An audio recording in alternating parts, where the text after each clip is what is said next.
एक बार की बात है। एक गांव के पास एक जंगल था। काफी छाया वाला जंगल। वहां जाने वाला कोई भी लौटकर नहीं आता। कहते हैं वहां एक औरत की आत्मा रहती है जो गलत लोगों का हिसाब करती है। अरे नील, क्या तुमने सुना इस जंगल के बारे में? कहते हैं वहाँ पर आत्मा रहती है। मुझे तो सुनकर ही डर लग रहा है बहुत ज्यादा। अरे तुम भी कैसी बातों पर विश्वास करती हो? ये सब बकवास की बातें हैं सोनम। भूत भूत कुछ नहीं होता, मेरी बात का विश्वास कर। पर दादी तो कहती है कि उस जंगल में लोगों की चीखें सुनाई देती हैं। तुझे मेरी बात का विश्वास नहीं होता ना? तो एक काम कर, कल हम खोए हुए कुत्ते को ढूंढने चलते हैं उस जंगल में, ठीक है? तुझे मेरी बात का विश्वास हो जाएगा। अगले दिन सोनम और नील दोनों उस डरावने घने जंगल में जाते हैं और अचानक से तेज हवा चलने लगती है। भाई सुनना, मुझे तो यहाँ पर बहुत डर लग रहा है। एक काम करते हैं, हम वापस चलते हैं। सुनना प्लीज, मेरी बात मान जा, मुझे बहुत डर लग रहा है। अरे चुप रह, तुझे वैसे डर लगता है। देख यहाँ पे क्या है, हवा ही तो चल रही है और थोड़ा ना कुछ है। अचानक से पेड़ हिलने लगते हैं और अजीब अजीब आवाजें आने लगती हैं। भाई देख, पेड़ हिल रहे हैं और हवा भी नहीं चल रही। मैंने कहा था ना यहाँ पर भूत है। अभी भी टाइम है, चल चलते हैं वापस। चुप हो जा, कुछ तो अजीब है यहाँ पर फिर भी तू शांत रह। जहाँ जंगल के एक तरफ सोनम और नील जंगल में घुसे थे, वही जंगल के दूसरी तरफ से 3 शिकारी आते हैं, राणा, कुल्लू और मन्नू। और तीनों बहुत ही डरावने और निर्दयी होते हैं। आज अच्छा माल मिलेगा। हाथी शेर जो भी मिले मार डालेंगे उसे। नील और सोनम उन तीनों को देख लेते हैं और झाड़ियों के पीछे छुपकर उनकी बातें सुनते हैं। अरे सोनम, ये तो यहाँ जानवरों को मारने की बात कर रहे हैं। ये लोग गलत हैं, हमें इन्हें रोकना चाहिए। पर नील भैया, हम तो छोटे से हैं, हम इन्हें कैसे रोकेंगे? मुझे तो और भी डर लग रहा है। अब कहीं हमें पकड़ न लें। जब शिकारी एक जानवर का शिकार करने लगते हैं, तभी अचानक से उन तीनों पर हमला होता है और उनका एक साथी मन्नू अचानक से गायब हो जाता है। अबे मन्नू कहाँ गया तू? अबे कुछ तो खींच कर लेके गया उसे। अबे कुल्लू, तू भी घबरा रहा है? चिंता मत कर, जो भी हमारे साथ मजाक कर रहा है सबक तो हम भी सिखा देंगे उसको। वहीं दूर एक पेड़ से उल्टा लटका दिखता है मन्नू का शरीर।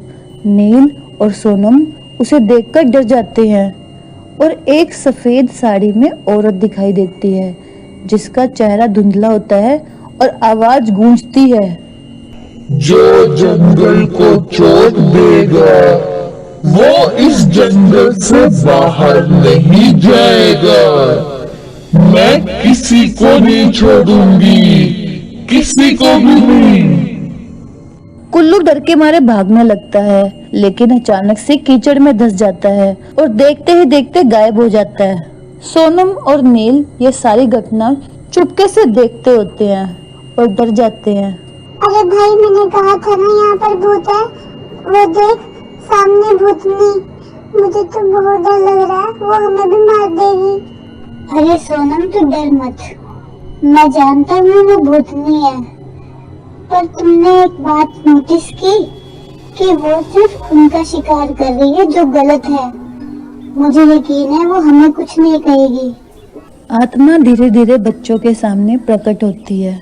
बच्चे डर जाते हैं। भूतनी जी, हमें मत मारो, हमने कुछ बुरा नहीं किया, प्लीज हमें मत मारो।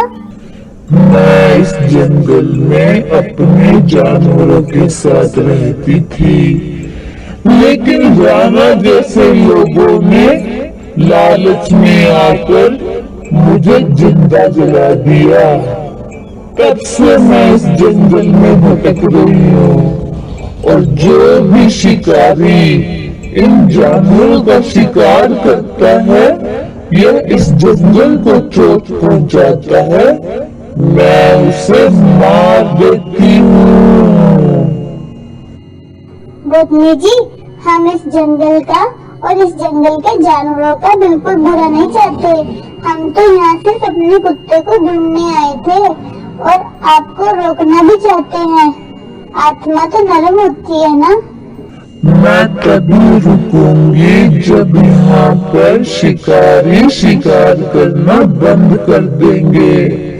अगर मैं इस जंगल को नहीं बचाऊंगी तो कौन बचाएगा?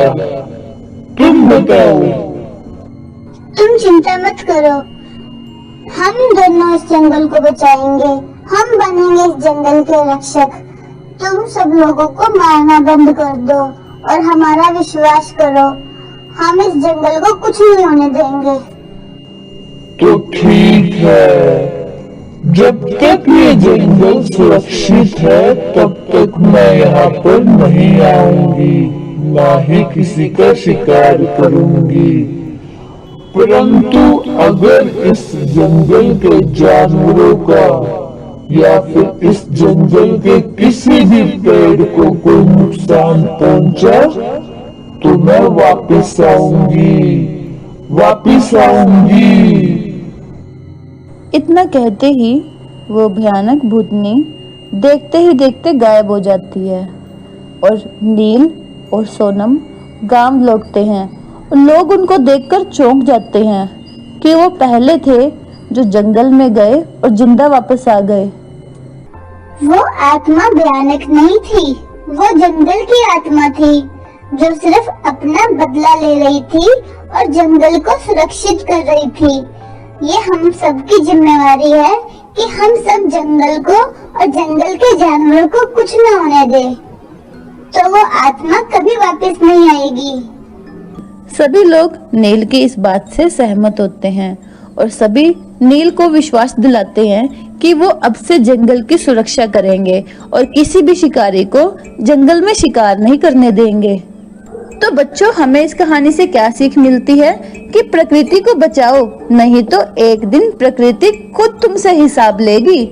जंगल को काटना बंद करो, उसे समझो और जानवरों से प्रेम करो, उनका शिकार करना बंद करो।